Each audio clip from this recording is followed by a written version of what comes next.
Bonjour à tous. Bonjour David. J'ai le plaisir aujourd'hui de recevoir David Sexig, directeur général et cofondateur de la société de gestion Remake Asset Management, société de gestion de fonds immobiliers et pour le moment principalement de SCPI. Merci David d'avoir accepté d'être mon premier invité. Euh, Merci de m'avoir invité. c'est avec plaisir. On va parler de beaucoup de choses aujourd'hui. On va parler de ton parcours parce que je trouvais intéressant voilà, de suivre un peu l'évolution de ce que tu as fait et comment tu en es arrivé aujourd'hui voilà, à lancer, à cofonder avec Nicolas Kert une société de gestion de SCPI et qu'est-ce qui a motivé un peu tout ça.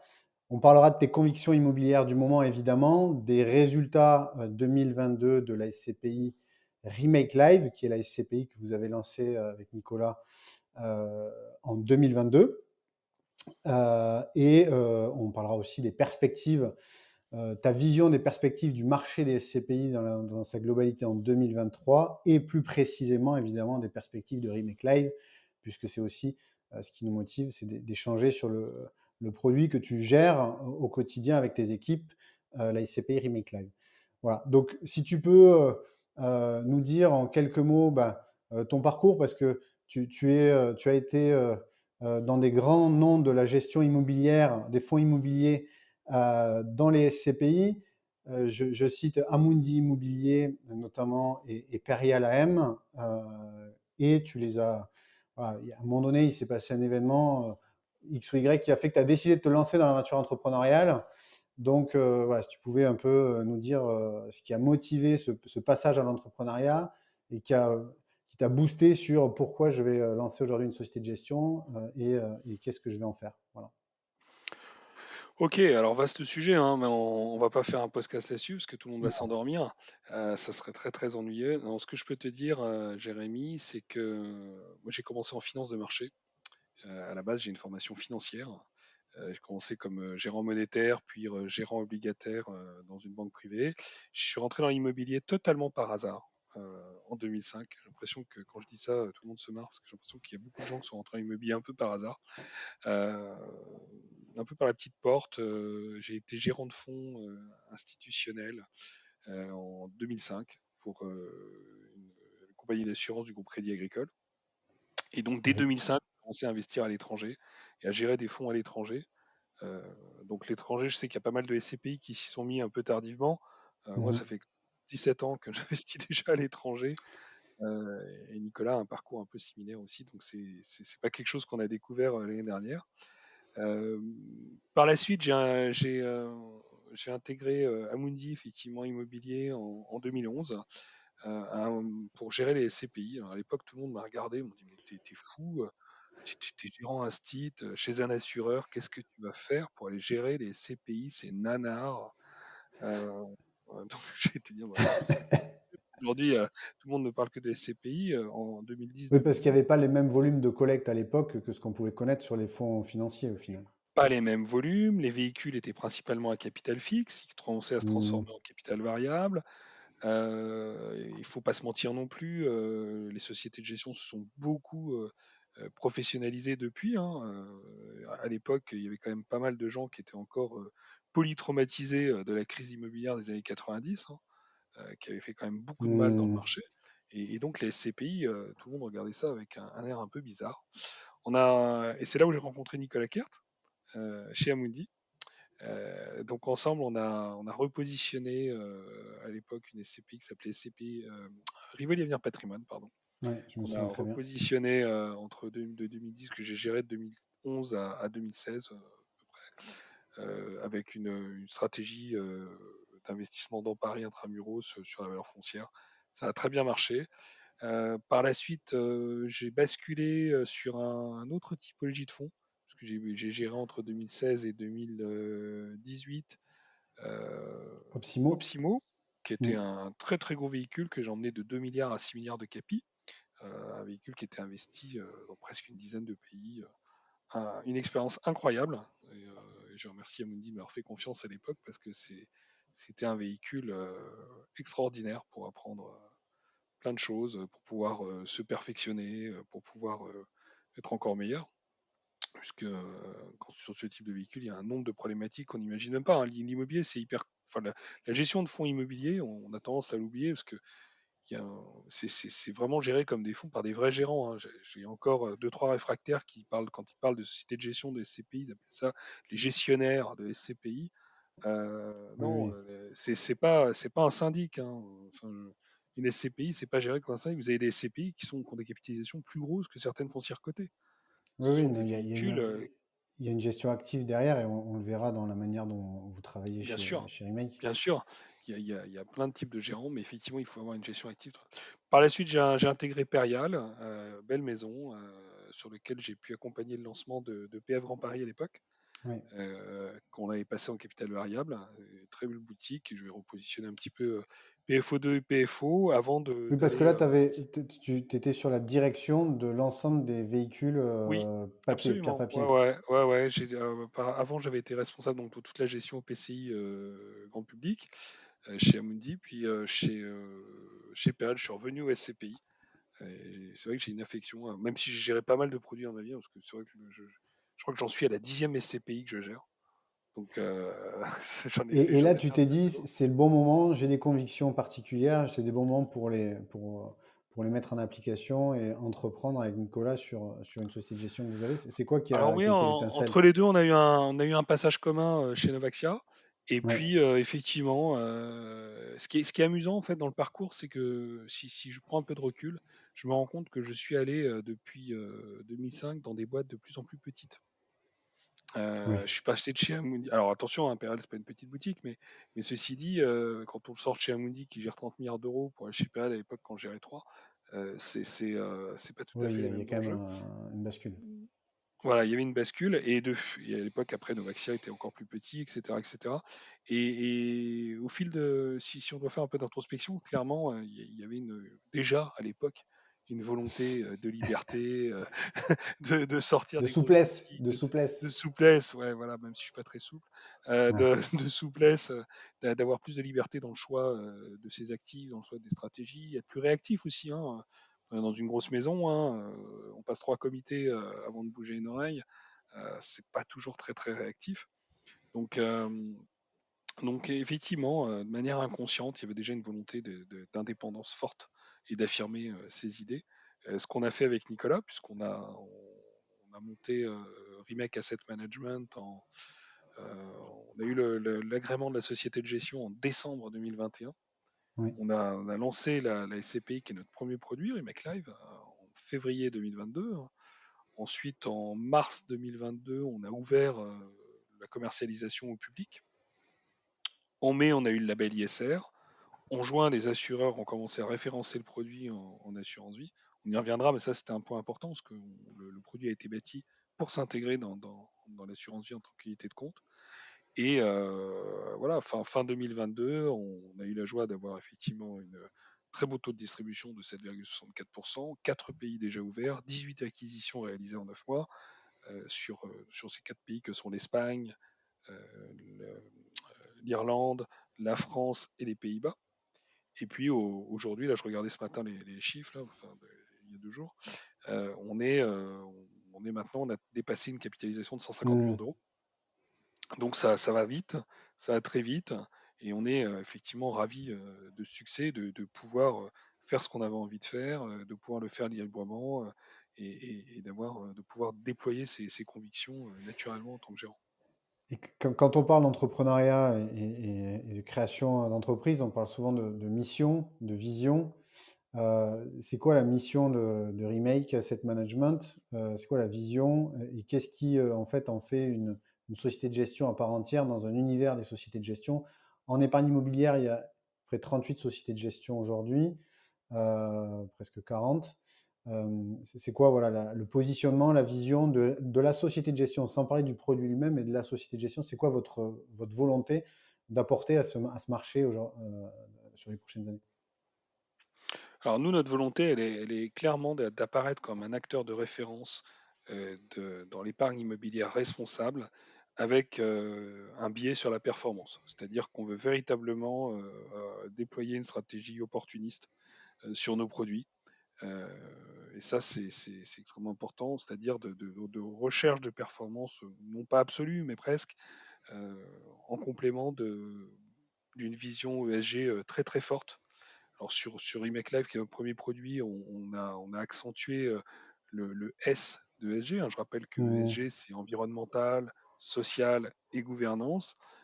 Nous, on est assez axé sur le social, alors que traditionnellement, l'immobilier, on est davantage axé sur l'environnemental. L'environnemental. Nous, c'est le choix qu'on a fait d'être plus axé. Nous, on s'intéresse aux hommes, on s'intéresse aux gens, euh, on s'intéresse à ce qui les touche. Et donc, effectivement, on voulait avoir un impact.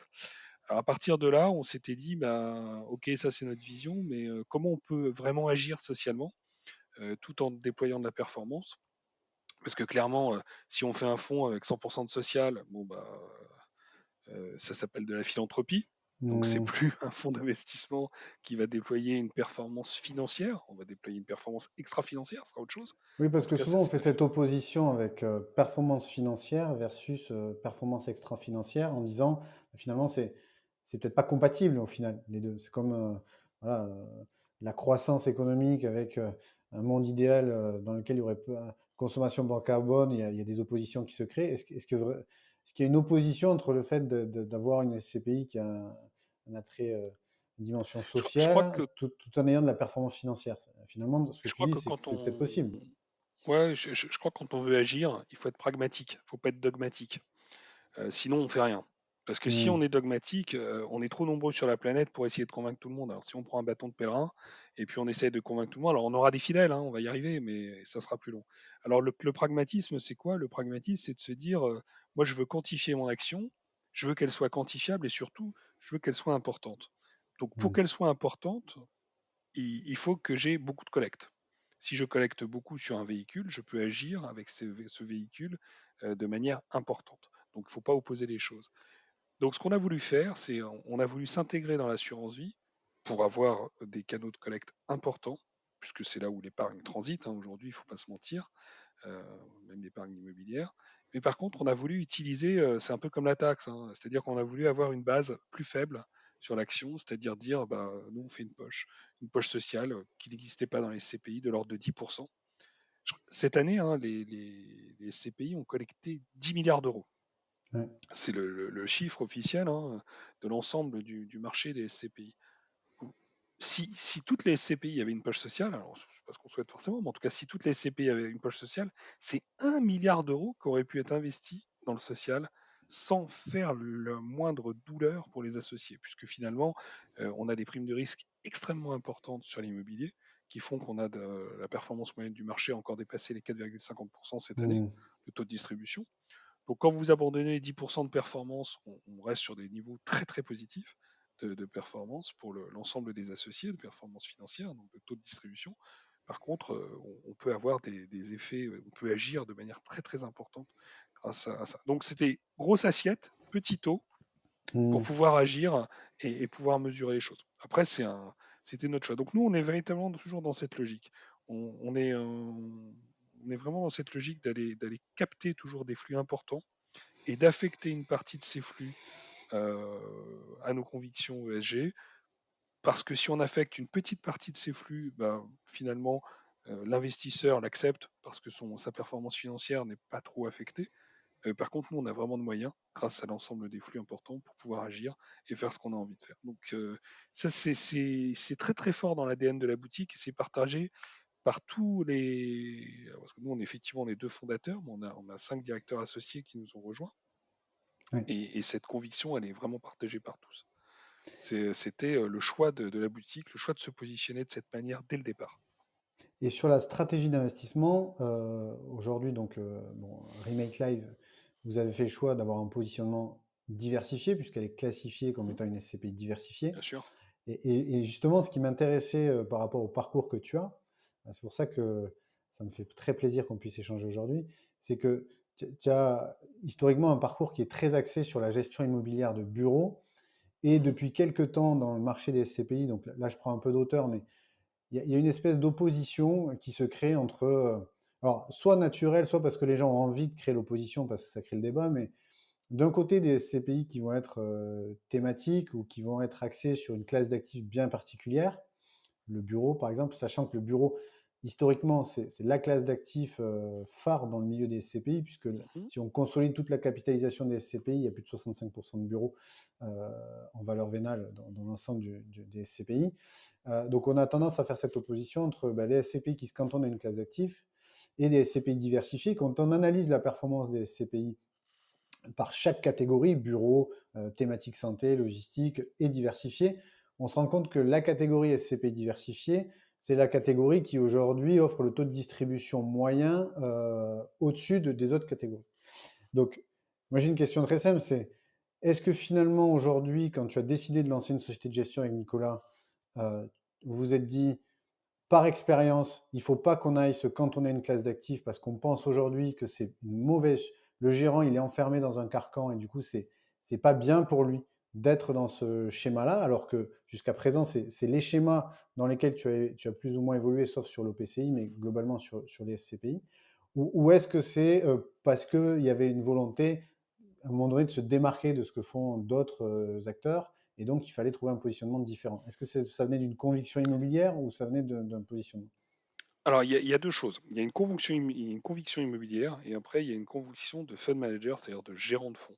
Il y a 2 aspects. La conviction immobilière, donc on disait tout à l'heure que j'ai commencé en 2005. Les premiers fonds que j'ai gérés, et j'ai géré pendant 6 ans, étaient des fonds hôteliers. Donc, Ouais. j'ai déjà co en fait, j'ai pris l'immobilier, par de l'immobilier d'exploitation, par de l'immobilier d'hébergement, donc j'avais déjà cette sensibilité, déjà il y a quelques années, sur ce type d'actifs. Ensuite, on a c'est drôle que tu poses la question parce qu'il y a, alors je vais pas dire une opposition, mais il y a souvent par exemple, des conseillers en gestion de patrimoine, que ça ennuie quand on lance un produit diversifié. Ils aiment pas trop, ils me disent: «Oui, oui, mais c'est à On n'a moi de rien à faire raconter, l'allocation de mon quoi. client. Ouais. C'est à moi de faire l'allocation de mon client, c'est pas à vous». Je dis: «OK, mais en fait, moi je suis pas allocataire, pour un client, je suis nul en gestion de patrimoine, c'est vraiment pas mon métier». Par contre, ce que je sais, c'est que, il faut pas s'enfermer dans des véhicules de niche. Il faut pas s'enfermer dans des véhicules de niche. Il y a une espèce de logique quand on est fund manager, quand on est gérant de fonds, c'est de dire, si on a un fonds ouvert, c'est-à-dire un fonds qui capitalise en permanence, eh Donc bien, il faut SCPI à pas capital variable pour les gens qui. Ouais. exactement, de type une SCPI à capital variable. Ça veut dire qu'on est susceptible de collecter en permanence, tous les mois, Mm. d'avoir des nouveaux entrants qui versent donc des fonds dans la SCPI. Euh, il ne faut pas s'enfermer sur une classe d'actifs. Parce que sinon, on prend le risque, effectivement, si cette classe d'actifs devait sous-performer, déjà de ne pas tenir nos objectifs de distribution, et ensuite, on prend aussi l'actif de la profondeur de marché. Mm. On a vu des fonds qui se sont créés sur des thématiques très puissantes, mais parfois très peu profondes dans le marché, avec des fonds qui finalement vont se retrouver avec des problématiques de trésorerie très élevées, parce qu'ils n'arrivent pas à investir leur collecte. Ils n'arrivent pas finalement à placer leur collecte parce qu'ils se sont positionnés sur comment dire, des créneaux trop spécifiques, trop spécialisés, sur lesquels ils n'arrivent pas à trouver des actifs. Donc Et la la bonne gestion. problématique pour rebondir sur ce que tu dis, pour les gens, la Hmm. problématique de ne pas investir à la collecte, c'est qu'au final, c'est l'investisseur qui en pâtit, puisque c'est lui qui voit sa rémunération fortement amoindrie. Donc c'est quand même un problème. Ah oui, alors effectivement, c'est sûr que ne pas investir la collecte, c'est terrible en termes de performance pour un fonds immobilier. C'est terrible, c'est ce qu'il y a de pire. C'est ce qu'il y a de pire. Il ne peut pas y arriver pire chose que de ne pas investir la collecte parce que les parts se créent, le délai de jouissance s'épuise, il faut distribuer. Et si vous n'avez pas d'immeubles qui ont été mis en face de cette Mm. collecte, ben, finalement, on va partager avec les nouveaux entrants les loyers qui ont été acquis par les anciens. Et donc, évidemment, on dilue la performance, c'est très très difficile. Donc nous, le choix de la diversifier, on l'a fait depuis longtemps. Les deux dernières SCPI qu'on a créées, c'était des diversifiés. C'est véritablement quelque chose qui nous permet de nous adapter beaucoup plus rapidement au marché. Il y a effectivement du bureau dans Remake Live et c'est normal, hein. Tu parlais de Non, mais chiffres ça tout à ne veut l'heure. pas dire que tu n'as pas de conviction sur le bureau. C'est juste que. Bien sûr que non. Le bureau, aujourd'hui, un gérant d'actifs de fonds immobiliers diversifiés ne peut pas ne pas faire de bureau. C'est juste impossible. Je rappelle juste que 80% des transactions sont des transactions de bureau et que sur ces 80% de transactions de bureau, il y a 80% qui sont déjà faites aussi en Île-de-France. Donc la Mm. réalité, n'en déplaise à tous, la réalité, c'est que l'actif phare en SCPI et en immobilier d'entreprise, c'est le bureau d'Île-de-France. Ni plus, Alors qu'on ni a moins. l'impression que parler de bureau, c'est en réalité le chat noir. C'est-à-dire, Il faut fuir le bureau parce que depuis 3-4 ans, j'allais dire on nous bassine, mais en tout cas, on nous rabâche qu'il y a une transformation fondamentale de la consommation d'espace de bureau et que donc du coup, les SCPI qui ont dans leur patrimoine des bureaux, notamment à Paris et en Île-de-France, ce sont des SCPI qui, sur 5 à 10 ans, vont probablement avoir des rendements qui seront très faibles du fait que les locataires vont partir, qu'il va y avoir une obsolescence du bâti, etc., etc. Toi, ce que tu dis, c'est que finalement, c'est pas forcément le cas. Alors, c'est pas forcément le cas sur le bureau pour plusieurs raisons. Déjà, le bureau n'est pas mort, vive le bureau, j'ai envie de le dire, parce que c'est véritablement, on a assisté, hein, depuis quand même quelques années, depuis le Covid, là, au bureau bashing, c'est affreux. Euh, Plusieurs choses. La crise économique que nous connaissons depuis 2 ans, hein, qui est une crise, on pourrait y revenir, qui est une crise de démondialisation finalement, Mm. euh, qui était liée en fait, à une situation de paix qu'on a connue aussi bien sur l'ensemble des continents que au niveau économique, hein, parce que c'était c'était pas une guerre économique qu'on a connue, c'était véritablement une voie tranquille économiquement, ce qui a permis de pouvoir avoir délocaliser des outils de production à l'étranger et dans des pays où les main-d'œuvre étaient moindres, et donc de payer moins cher un bien qui était fabriqué à des milliers de kilomètres de chez soi. Aujourd'hui, on est en train de détricoter tout ça. En détricotant tout ça, pour plein de raisons, pour une problématique de ressources naturelles principalement, on se retrouve dans une situation d'inflation. Dans une situation d'inflation, donc on se retrouve dans une situation économique plus complexe que ce qu'on a pu connaître ces Mm. dernières années, qui était véritablement un âge d'or, en tout cas sur les 10 dernières années, entre Lehman et aujourd'hui, entre 2008, 2010 et aujourd'hui, on a connu le monde de la baisse des taux qui a créé une masse monétaire incroyable et qui a enrichi un certain nombre d'acteurs du marché. Pendant ce temps-là, on a eu une confrontation avec une génération aussi de jeunes qui sont rentrés sur le marché du travail, qui n'ont absolument pas connu de crise. Ils savent pas ce que c'est. Ils ont été en marché quasiment de plein emploi, Mm. on changeait de boulot comme on voulait, etc., etc. Et la psychologie de chacun, les envies, les besoins, l'évolution aussi de la société fait que les gens disent oh, moi je veux aller moins au bureau, finalement le télétravail s'est installé, c'est pas mal, etc. Et on a aperçu un petit peu deux mondes, avec le monde dans l'entreprise qui essayait de se renouveler pour garder les talents les plus jeunes, qui étaient beaucoup plus mobiles, et Mm. puis, euh, et puis les anciens qui comprenaient pas finalement ce qui se passait, en disant mais je comprends pas pourquoi les jeunes sont aussi mobiles, pourquoi ils veulent pas rester dans le monde de l'entreprise, pourquoi dès qu'on les nomme pas directeur général au bout de 2 semaines ils sont pas contents, etc., etc. Je suis dans la caricature, hein, Oui, mais oui, c'est bien pour sûr. expliquer un petit peu les tendances, là où on se situe. Et le bureau a été fortement bâché, et c'est terminé. On va tous devenir une société de consultants, tout le monde va être chez soi, votre salon va devenir votre bureau. De toute façon, il n'y a plus besoin de, parce qu'avec ça, l'informatique, il n'y a plus besoin de. On est en train d'y revenir un peu quand même, hein. Quand même, déjà aux États-Unis, on a les géants de la tech, ont fait revenir une partie des collaborateurs sur site. On a des banques qui font aussi revenir les collaborateurs sur site. On a Disney aux États-Unis aussi qui a annoncé le fait de revenir des collaborateurs sur site. Donc, il y a quand même une tendance de fond qui est en train de dire, bon, certes, le télétravail, c'est une bonne chose, et ça s'est installé dans les mœurs, mais on ne peut pas ne jamais venir au bureau. L'être humain Mm. est un animal social, il a besoin de collaborer, il a besoin d'échanges, il a besoin, pour faire avancer les choses, de pouvoir échanger et suivre des dossiers.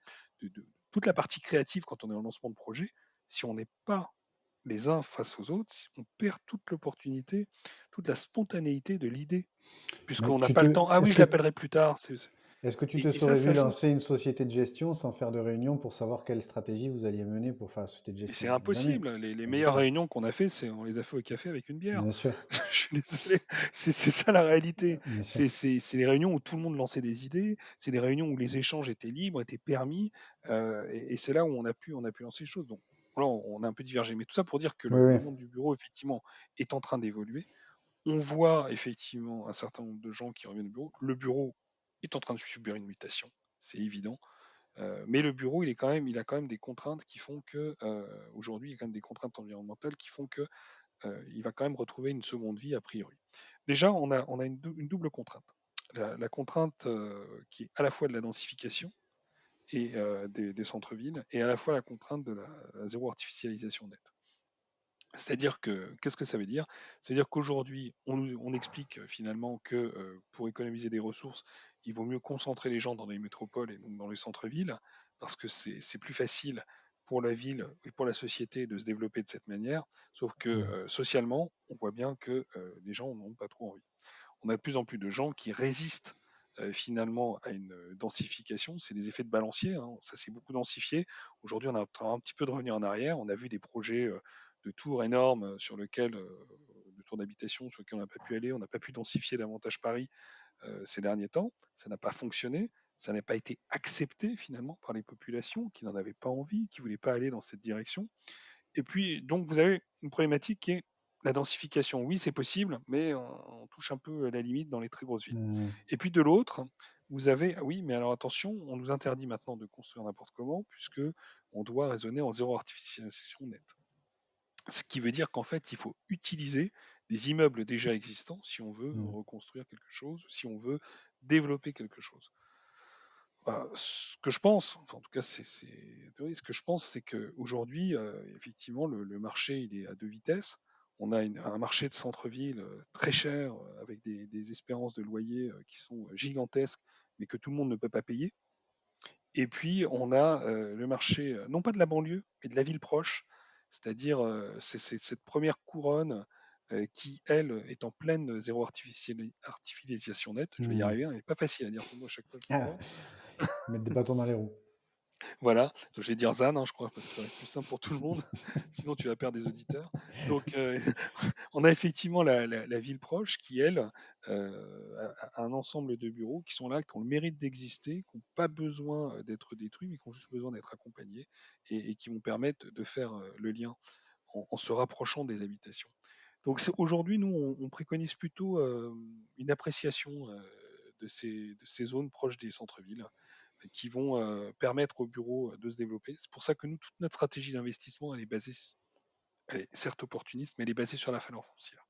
Mmh. C'est-à-dire que on a une approche foncière sur l'ensemble des immeubles qu'on achète. On s'intéresse à l'emplacement comme future réserve de valeur. On s'intéresse à l'emplacement comme réserve de valeur qui va aussi permettre de redévelopper un immeuble un jour s'il y a un Mmh. besoin, de pouvoir en changer son affectation, de pouvoir en changer son usage, de pouvoir l'adapter. Mais ça coûte beaucoup d'argent. Donc ce n'est possible que si le foncier s'est apprécié entre-temps. Ça, c'est vraiment le biais qu'on a. Donc on n'investira pas dans du bureau, dans de la pampa. C'est pas notre truc, même si le rendement est très élevé. Non, non, nous on préfère prendre des immeubles sur lesquels on a un vrai potentiel de plus-value qui va nous permettre de transformer cet immeuble ou d'accompagner son développement dans le temps. Des immeubles qui sont pas forcément aux dernières normes pour les aussi améliorer le parc en ajoutant pas mal de travaux pour pouvoir faire en sorte que cet immeuble devienne plus vertueux écologiquement. Mmh. Ça, c'est la labellisation ISR du produit, hein. C'est ce qu'on appelle le best in progress, hein. Le best in progress, c'est une politique d'amélioration des immeubles. Donc, on doit les améliorer. On constate en fait à un instant T les performances énergétiques de cet immeuble ou les performances sociales ou de gouvernance. Et puis, on se fixe des objectifs et on a 3 ans pour emmener cet immeuble vers ces objectifs. Oui, sur l'ISR, j'ai vu que vous étiez noté, enfin, c'est une note interne à 25, Mhm. un peu plus de 25 sur 100. Et votre Oui, objectif, c'est d'arriver à plus de 45 sur 100.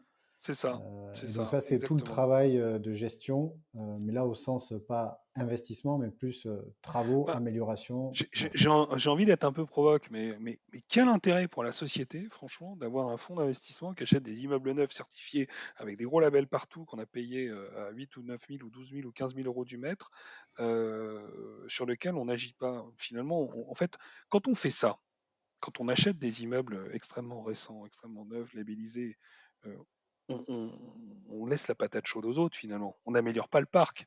On se dit, bah, moi j'ai collecté, j'ai de l'argent, bah, allez, salut. C'est pas mon problème finalement, toutes ces, alors, on va pas dire poubelles énergétiques, mais en tout cas tous ces Oui, oui, immeubles qui ont évidemment. besoin d'être améliorés. Et moi, finalement, je me masque les yeux, je ne regarde ailleurs, et puis j'achète un immeuble tout beau, tout neuf que je mets en plaquette pour vendre à mes clients. Non, ce qui est intéressant, c'est d'améliorer les choses. Et en améliorant les choses, ben, ça crée l'opportunité parce qu'on va sur des immeubles un peu plus délaissés, des immeubles qui intéressent peut-être pas certains asset managers, pas certains fund managers. Et donc, nous, on va prendre ces immeubles, on va les prendre sur des niveaux de rentabilité assez importants, on va les travailler, on va les emmener, et ça va permettre d'avoir une distribution. Et surtout, socialement, l'immeuble, il devient vertueux. On a accompagné sa Mmh. transformation énergétique, on l'a amélioré sa signature énergétique et son empreinte est bien meilleure pour la planète. Donc ça, c'est vraiment notre axe. Notre axe, c'est toujours d'investir dans ces zones susceptibles d'intégrer la ville avec un grand V pour se valoriser et en attendant de voir le bout de cette valorisation, profiter de ce foncier rémunéré au travers d'un bail, au travers de locataires, pour pouvoir améliorer les immeubles qu'on achète. OK, très clair. Juste avant de rentrer un peu dans le détail du produit, de ses performances 2022 et des Mhm. perspectives 2023, j'avais une question à te poser parce que, Bien sûr. heu, je sais que tu avais une, on va dire, tu appréciais beaucoup, l'immobilier de bureaux, en Île-de-France et à Paris, donc c'est un marché Mhm. que tu connais bien. Et moi, je me souviens de discussions avec toi sur ce marché-là et c'était passionnant. Est-ce que tu penses qu'aujourd'hui, des SCPI qui se retrouvent avec un patrimoine historique, avec des gros bureaux, parce qu'on parlait tout à l'heure du bureau, des grandes surfaces, compte tenu de ce qu'on disait de l'évolution des consommations, de ces espaces de travail, est-ce que tu penses que ces acteurs-là, euh, bon déjà, je pense que vous n'avez pas vocation fondamentalement à investir sur ce marché-là, déjà parce que les taux de rendement sont plus faibles et que donc pour tenir les objectifs de performance, c'est un peu plus compliqué. Est-ce que tu penses que ces acteurs-là qui ont du stock? C'est pas que pour tenir les objectifs de performance. C'est parce qu'aujourd'hui, on considère, mais on en reviendra, on considère que le marché français est trop cher par Oui. rapport à ses fondamentaux. Il Mais s'est pas pour ajusté les, encore. mais pour les acteurs qui ont du stock sur ce Ah marché-là, oui. est-ce que c'est problématique? Parce que moi, je me fais le relais des questions de certains clients, donc j'en profite. Je pense qu'ils écouteront et ils auront des réponses, parce que quand c'est moi qui le dis, ça a moins peut-être d'impact que quand c'est toi qui le dis. Ouais, Donc bah, je pense qu'on dit la même chose en plus, mais bon, c'est voilà. pas grave. Mais est-ce que tu penses que c'est problématique pour ces acteurs-là d'avoir ce stock-là de bureaux en portefeuille? Alors, problématique, j'irai pas jusque-là. Déjà parce qu'on est sur un véhicule qui est très résilient. Les CPI, je rappelle que si on regarde en fait sur les 30 dernières années, hein, si on remonte jusqu'aux années 90, les courbes de performance de SCPI, quand je dis performance, c'est performance globale, c'est-à-dire Hmm. distribution plus variation du prix de la part. Je crois que la pire année, ça a été autour des années entre 90 et 95, où on avait fait moins Ouais, 10%.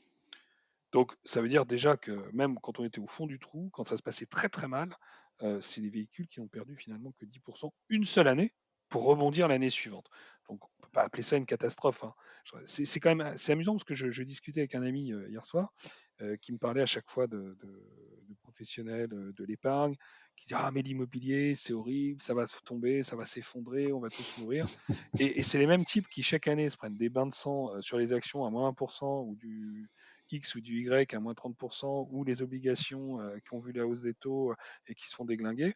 Et puis, bah, ils se prennent de la volatilité de malade, ça leur pose aucun problème. ouais. Par contre, l'immobilier, vous avez des gros titres dans la presse, le marché d'Île-de-France dévisse, Mais ça, quand ça moi, baisse, ce que je ça perd ressens, c'est que j'ai 3 points. l'impression que tout le monde attend un peu ce truc de dire que ça éclate et tout le monde dira, bah, tu vois, je te l'avais bien dit que ça allait éclater un jour.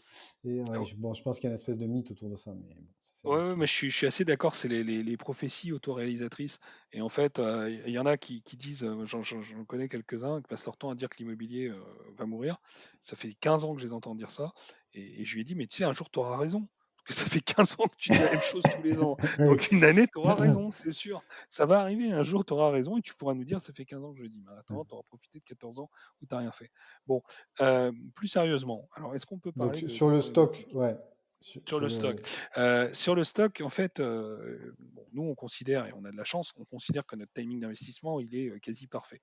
c'est On une crée une société de réalité. Ouais. gestion et on crée on fait des acquisitions immobilières à un moment où les taux remontent.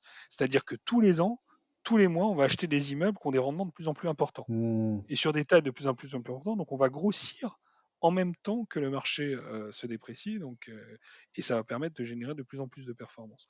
Donc, Donc c'est on a un sûr, timing de marché. effectivement, sur les jeunes SCPI, là, moi c'est ce que je dis, quand il y a cette opposition SCPI Bien historique, sûr. SCPI jeune, c'est sûr que sur les jeunes SCPI, il y a un market timing de constitution de patrimoine qui est, par rapport à ce qu'on a connu depuis 10 ans, qui est assez, Ouais, c'est assez assez bon. favorable. C'est Il favorable. faut pas se mentir. Alors bon, après, avec toutes les réserves qu'on connaît sur le marché, si tout tient, etc., Oui, etc. Mais en tout oui, cas, c'est on favorable. parle que de Sur le performance stock, potentielle.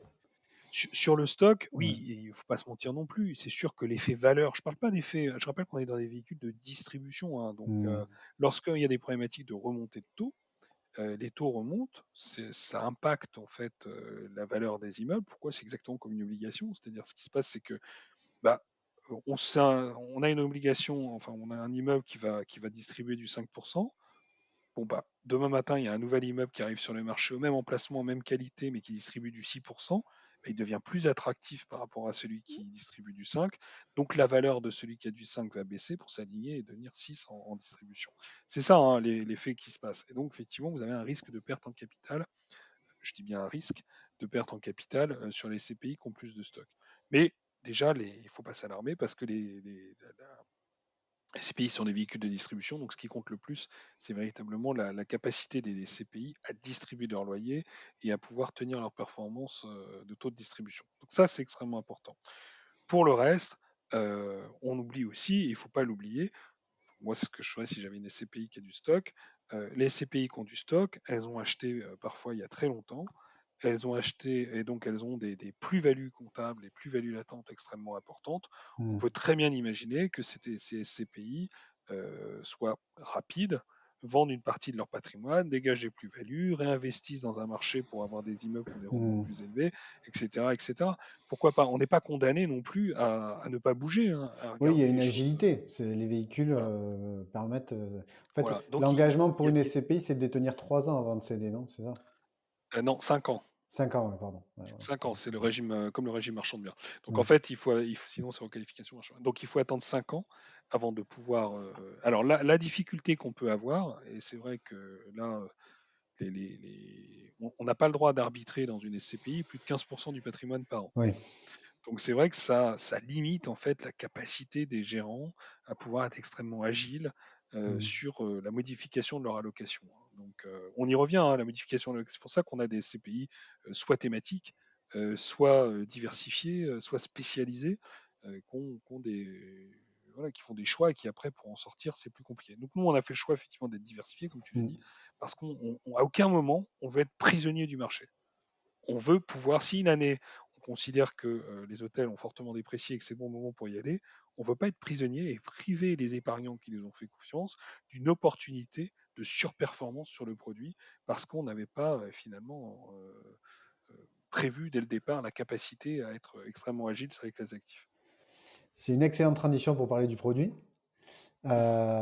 qui, effectivement, en 2022, donc tu le disais tout à l'heure, performance. Donc, vous avez commencé à commercialiser en février 2022, c'est ça? Donc la Mhm. collecte a Oui, commencé à oui, ce moment-là, à peu près. à peu près. Ouais. Un peu plus de 7%, donc c'est 7,64% de taux de distribution brut. Mhm. Quand on enlève la fiscalité étrangère payée à la source par le véhicule, dans la poche de l'investisseur, c'est à peu près 6,5% net de fiscalité étrangère, si je ne Oui, dis pas de bêtises. c'est ça. Capitalisation au 31 décembre, 120 millions d'euros. Et là, tu me disais actualisé, aujourd'hui, on est le 3 mars, date d'enregistrement. C'est à peu près 150 millions d'euros de capitalisation. Oui. Une diversification sectorielle, puisqu'il y a à peu près 48, alors là, je ne sais plus, je n'ai pas les derniers chiffres, mais au 31 décembre, à peu près 48% de bureaux, Mhm. 30% de commerce, 10, 13% de locaux d'activité logistique, un peu Mhm. de résidentiel, un peu de santé, mais à moins de 2%. Et surtout, une répartition aussi géographique avec la moitié du patrimoine en France, 40% en Espagne, toujours au 31 décembre, 11% en Irlande et 7% aux Pays-Bas. Et donc une performance qui fait que la SCPI Remake Live est sous les feux des projecteurs. C'est aussi une des raisons pour lesquelles je suis content de te recevoir aujourd'hui pour en parler, parce que quand on regarde le top 10 des SCPI, en termes de distribution uniquement, pas d'historique, et juste sur le critère Bien de la sûr, bien sûr, distribution, bien sûr. Remake Live sort en tête de ce classement. Et en lisant toute la documentation réglementaire, enfin, bulletin trimestriel notamment, j'ai lu une phrase et je me suis dit, je vais lui poser la question parce que je pense que si d'autres la lisent, ils vont se dire, mais comment c'est possible? Euh, Rendement global des acquisitions en 2022, 6,16%. David, tu n'es pas un magicien, Non, tu sors toujours rien de pas. ton chapeau. Non, L'immobilier, c'est concret, on a un loyer, une valeur d'actif. Moi, je bien sûr. connais la réponse, mais voilà, comme j'ai envie qu'on apporte de la valeur dans nos échanges, comment tu fais pour distribuer plus de 7% de taux de distribution brute à tes associés, alors que toi, quand tu achètes, en moyenne, tu es à 6,16, sachant que tu n'es pas un magicien, encore une fois. Alors, je suis pas magicien et chez Remake, personne n'est magicien et on a exactement les mêmes armes que tout le monde dans le marché puisque la loi est la même pour toutes. Les gérants ont les mêmes outils pour gérer leur SCPI. Ce qui se passe, c'est qu'on a été rapide. On a été extrêmement rapide. Je rappelle que comment ça fonctionne une SCPI? Une SCPI, il y a ce qu'on appelle un délai de jouissance. Le délai de jouissance, c'est à partir du moment où un épargnant achète une part, pour permettre à la société de gestion d'acheter un immeuble et de ne pas diluer finalement les loyers des investisseurs précédents, on donne un délai. On dit, bah, écoutez, Mmh. vos parts ne donneront pas droit à dividende pendant X mois. Nous, on a un délai qui est assez raisonnable, qui est de 3 mois pleins. Euh, Ça monte jusqu'à 6 mois, hein. On a des sociétés de Ouais. gestion qui vont jusqu'à plus de 6 mois Vous faites partie des CPI sur qui ce ont délai. le délai de jouissance le plus réduit. Mmh. Ouais. Donc déjà, on se met la pression, hein. Mmh. On avait choisi de se mettre la pression en mettant, on aurait très bien pu mettre 6 mois, non, on a mis 3 mois. D'autant Et que vous êtes effectivement, référencé en assurance vie, qu'on sait que c'est un canal de collecte qui peut arriver très fort quand on est en exactement. assurance vie. Donc ce qu'on a fait, c'est qu'effectivement, on a fait ce choix d'avoir travaillé et on a réussi à investir plus rapidement. On avait détecté un certain nombre d'investissements et on a pu les acheter avant la fin du délai de jouissance. Donc ça apporte une surperformance aux associés qui leur permet effectivement d'avoir une performance supplémentaire puisqu'on a été finalement plus rapide que la collecte pour investir. Alors, comment on fait ça? Il faut pas être, c'est pas sorcier non plus. Nous, on a fait le choix. Et c'est un choix structurant, c'est un choix important, c'est un choix de gestion qu'on a fait dès le mois de juin 2022. On, on trouvait que le marché français n'était absolument pas au prix. Mmh. Ne nous mentons pas. On a considéré aujourd'hui, on commence à voir des petits ajustements, hein. Donc je pense qu'on y reviendra sur le marché français au deuxième semestre 2023. Pour l'instant, on n'y est pas encore revenu, mais en tout cas pour l'instant on l'a délaissé. Et ça fait maintenant, depuis juin 2022, on a complètement délaissé le marché français. On est parti intégralement à l'étranger.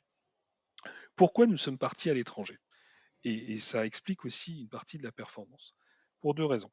Quand on est en France et qu'on identifie pardon, un bien à l'acquisition, entre le moment où on identifie ce bien, le moment où on fait l'ensemble des diligences pour vérifier que ce bien est conforme à la réglementation fiscale, à la réglementation Mmh. juridique, aussi que ces fondamentaux financiers sont conformes pour le fonds, etc., etc. Et le moment où on arrive par devant le notaire pour signer l'acte, il se passe environ 6 mois. Quand ça se passe bien, c'est 4 mois, sinon c'est plutôt 6 mois. Donc ça, c'est la réalité. C'est très long d'acheter un actif en France. Mmh. Et on a bien compris, le temps, c'est de l'argent. C'est pour ça qu'il y a ce délai de jouissance, c'est pour permettre justement de faire en sorte que les clients ne perdent pas d'argent sur leur distribution. Donc nous, quand on a fait le choix d'aller à l'étranger, on va beaucoup plus vite. Aux Pays-Bas, on peut acheter un immeuble en 2 mois. Mmh. En Irlande, on peut acheter un immeuble en 2 mois aussi. Donc ça veut dire que finalement, on est en train de battre notre délai de jouissance en allant dans ces Oui. pays-là parce que on achète plus vite que Que ce qu'on nous doit distribuer de l'autre côté aux investisseurs. exactement. Donc ça va beaucoup plus vite. Deuxième point, on disait que nous en France, on n'était pas convaincus aujourd'hui par les prix qu'on trouve dans le marché. À l'étranger, on a des structures de dette différentes. La dette est enfin l'immobilier plutôt est est très consommateur de dette dans le monde. Mmh. D'ailleurs, à titre privé, il y a assez peu de gens qui achètent leur appartement quand ils sont propriétaires avec juste du cash, hein. Et quand même, en général, on va quand même voir son banquier pour lui demander une petite aide, ou voir une grosse, parce que ce sont des montants qui sont assez élevés, et donc c'est compliqué. Mais en France, on a une spécificité, on est plutôt en dette à taux fixe. Mmh. Alors qu'à l'étranger, on est plutôt sur des dettes à taux variable. Et quand on est sur des dettes à taux variable, il ne nous aura pas échappé tout à chacun que les taux remontant, ben, les étrangers se retrouvent dans une situation un peu complexe parce que les taux remontent, donc ça veut dire que le coût de la dette remonte, et ça veut dire que chaque mois, les intérêts sont plus élevés. Comme ils sont plus élevés, ils grignotent chaque mois les loyers Mmh. qui sont générés par les immeubles. Donc il y a des arbitrages qui sont faits. Il y a Et des toi, tu arrives avec arbitrages, du cash.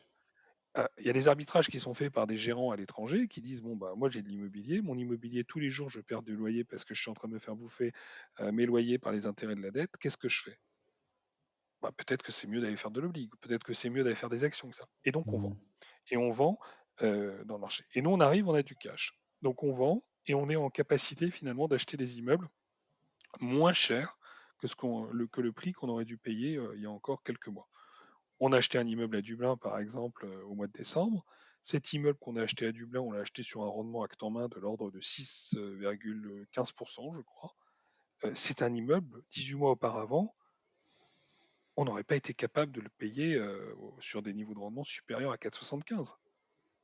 Donc entre Oui. 4,75 et 10, il y a 25% d'écart. Mmh. Ça veut dire que finalement, l'immeuble a perdu 25% de sa valeur. Donc il y a des opportunités aujourd'hui à l'étranger qui nous permettent effectivement là aussi d'accompagner la performance de la SCPI et de faire en sorte de dépasser nos objectifs. Je rappelle quand même que on a, on a eu un bel alignement des planètes cette année, on a pu investir rapidement, on a pu trouver des opportunités, tout s'est bien passé. On maintient quand même le taux de distribution cible, enfin le TRI, pardon, cible du produit à 10 ans de 5,90%. Oui, Ça reste quand même l'objectif. Tout ce qu'on fait au-dessus, tant mieux, mais l'objectif, ça reste quand même 5,90 sur 10 ans. oui, oui, c'est pour ça que je trouvais bien qu'on en parle. C'est que, bon, je trouve que c'est bien qu'il y ait des classements qui sortent parce que ça fait parler Bien sûr, du produit, etc. Mais il y a quand même une stratégie à long terme qui est de dire que vous allez collecter, vous allez réinvestir ces fonds et qu'à un moment donné, vous allez atteindre votre rythme de croisière et que l'objectif, et c'est là où je voulais ouvrir sur les perspectives, c'est que l'objectif, c'est un TRI de 5,90 sur 10 ans et un taux de distribution de 5,5 en rythme de croisière. Et c'est toujours l'objectif exactement. actuel. Il n'y a pas de paramétrage.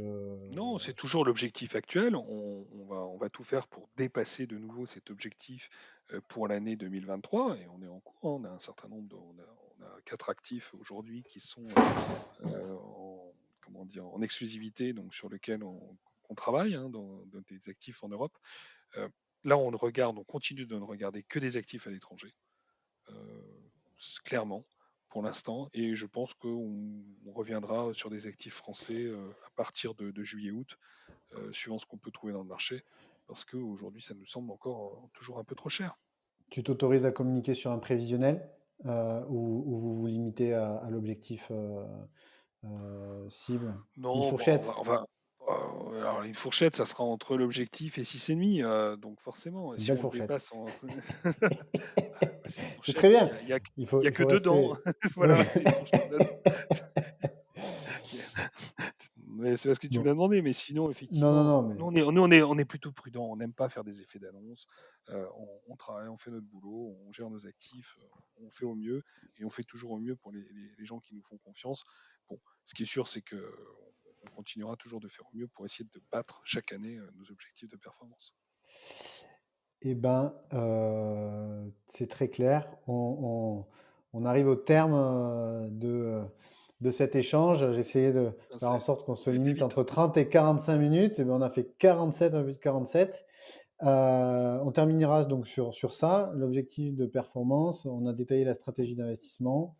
On n'a pas dit, mais on aurait pu échanger dessus. Mais bon, c'est une SCPI qui est accessible en assurance vie. Oui, Qui est, on peut y souscrire aussi en direct avec un mode de structure de frais qui est différent des SCPI traditionnels puisque on n'a pas, il n'y a pas de frais de souscription inclus dans le prix de la part au moment de l'investissement. Il y a une structure de frais qui est différente.